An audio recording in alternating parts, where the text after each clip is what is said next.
The first thing you have to understand with regards to trying to come to terms with the conception of the shadow is to understand the idea of persona.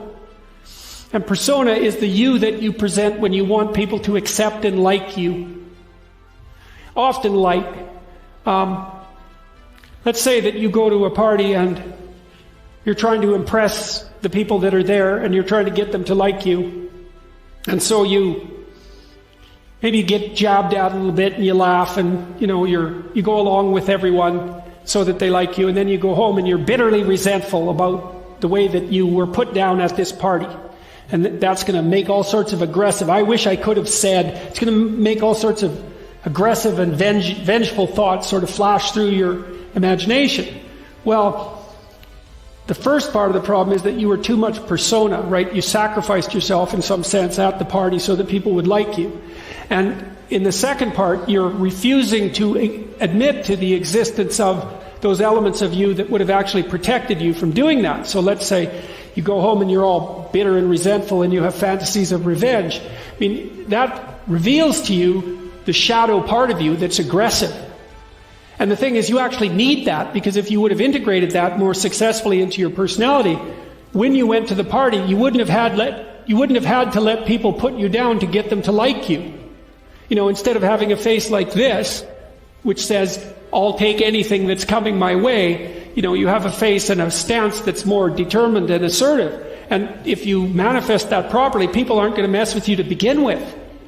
But, you may have already adopted a morality that says, well, I have to be likable and I shouldn't do anything that causes any conflict and I shouldn't ever, hurt anybody's feelings. And so you're just to present yourself as a punching bag, and you think that that makes you a good person, but it doesn't. And there's no integration of the shadow in that situation.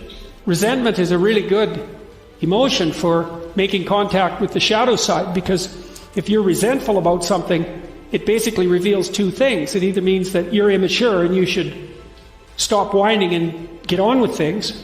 Someone's asked, this often happens with adolescents who are asked, say, by their mother to clean up their room. They get all resentful about it. It's like, shut up and clean up your room. It's not that much to ask.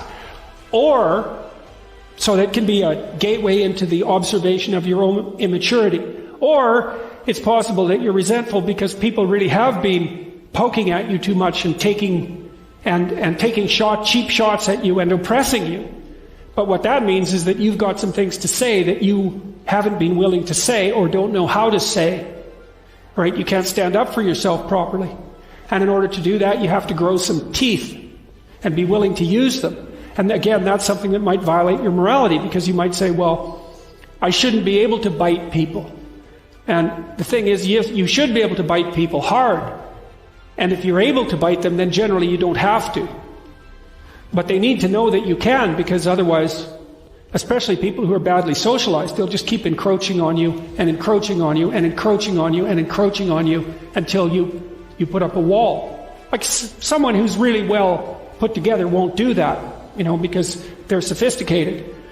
But if you run into people who only have boundaries because other people impose them on them and you won't do it, you're going to be the bullied one in the office, for example. You're not going to get a raise. People aren't going to credit you with your own work. Other people are going to take credit for it.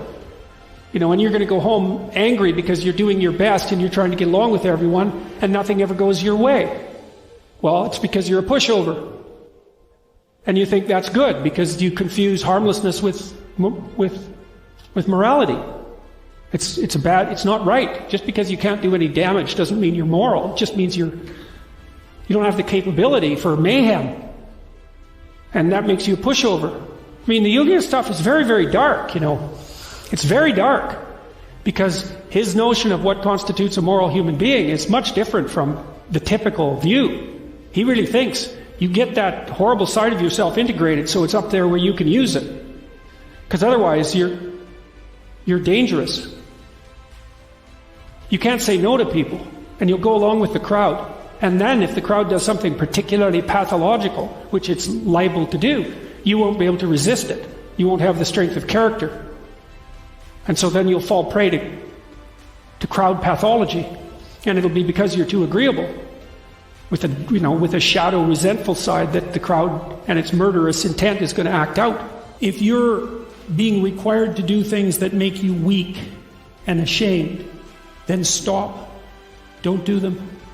Systems go terribly out of control when people don't stop them when they're going mildly out of control. You know, and you might say, oh, I should just keep my goddamn head down and shut up. It's like, maybe you should. Like, that's not bad advice. You know, you don't want to make unnecessary enemies, and you don't need any more trouble than you need. But you got to ask yourself on a day-to-day basis, what makes you think you're not selling your soul? You know, and there's so much foolishness going on in the mid-level bureaucratic world now. That's where all the tyranny seems to be focused.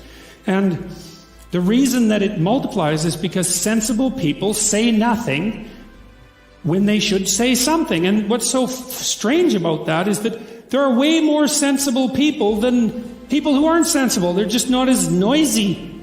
So what you'll turn out if, so let's say something's bugging the hell out of you at work. Well, then you have to prepare to find another job. That's the first thing you have to do. I don't think that you should find another job, but you should prepare to find another job. And if possible, you should prepare to find a better job.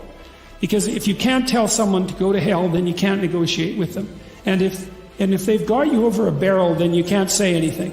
So you got to set yourself up so you've got some mobility. And actually, that's a really good principle in your life, period. You should set yourself up so that you have a lateral move at hand. And then you should find out, well, are there things at work that are disturbing my soul? You know, and you find that out. First of all, you ask yourself, okay, I'm disturbed at work. Okay, I'm probably weak and deceitful and useless and lazy. You might as well start with that. And then you talk to some people, like your wife, your friends, your co-workers, and find out, are you stupid, deceitful, and lazy? Or is there something not so good going on at work? And so if you can then eliminate your own personal pathology as a cause of your dissatisfaction, then maybe there's something rotten in the state of Denmark. And maybe you should say something about it before the whole goddamn thing collapses, because that can happen. It can happen in companies a lot faster than people ever think. You know, and you may find that, well, first of all, you may find if you say something, well, first of all, that's an adventure, that's for sure. That's a bloody adventure. And you have to do it carefully. And you have to be prepared for it. But it might be the best thing that ever happened to you. And the other thing is, if you're careful about it, you get your words right. Like, and this is strategic battle, right? It's not something you wander into carelessly. Then you may find that there's lots of people who feel exactly the same way you do, and that you've actually cottoned on to something. You're a canary in a coal mine, and not just some like psychopathic mouthpiece. So you got to ask yourself when you go and do what you do, like, is this making you stronger? Is this making you weaker? And if it's making you weaker, then you got to ask yourself, do you really want to be weaker? Because the weaker you get, the more you're tyrannized. And then worse than that, like the weaker you get, the more bitter you get. And the more you'll work towards terrible things, the more you'll snap at your wife, the more you'll kick your kids, you know. Like, it's no joke to be tyrannized at work. And so I would say you have an ethical responsibility as a citizen to forthrightly confront creeping tyranny no matter where it occurs. And part of what we're learning, I would say, from these stories, if we're learning anything at all, is that if you're aimed at the good, which is a question you really got to ask yourself, you know. If you're genuinely aimed at the good, then take heart, because you're a lot stronger than you think. You have to be tough as a damn boot to be good, because you have to stand your ground when you need to stand your ground, and you have to be able to say no when it's time to say no, and you have to mean it. And so then you have to think and plan strategically so that when you're going to say no, you can mean it and it will stick. You know, and that takes a certain amount of integrated malevolence, I would say. And once it's integrated, it's not malevolence, it's strength. It's strength of character. It's the ability to stand your ground. And you have to cultivate that. And you cultivate that at least in part by telling the truth. And so you take your place in the world as a decent person and as a decent citizen, and you play the hierarchical game properly. And that is to stand up straight with your shoulders back. It's like the world's an onslaught. You've got the tyranny of culture to deal with. You've got the catastrophe of nature. You've got your own damn malevolence and ignorance, right? All coming at you. Plus the incredible, complicated indeterminate potential of the future. That's all coming at you, and it's all your responsibility, and you can cringe away from it and be afraid of it and be victimized by it and be bitter and cynical about it. And no wonder, because it can be painful. Or you can turn around and you can say, man, bring it on, because there's more to me than there is to the catastrophe.